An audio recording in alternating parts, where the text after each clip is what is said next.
Hello everyone, welcome to CAD NEST. In this video, we are going to see how to use the CAD software CAD. So if you are not yet subscribed to our channel, please do like, share and subscribe to our CAD NEST YouTube channel for more updates. So let us go for the design environment and let us see how to use the CAD software.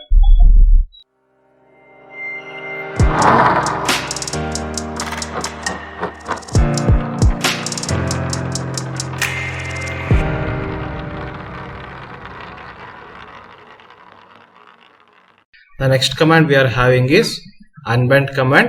For that, I'll be creating a flanges over here. Say like this, I have created two flanges. Then here I'll be going for UNBEND option. In order to unbend your flanges or else unbend your faces, you will be going for UNBEND. Here you will be selecting a stationary face and also you will be specifying your bend faces. That is which bend you want to unbend. Say this bend and then this bend. You will be giving it as OK.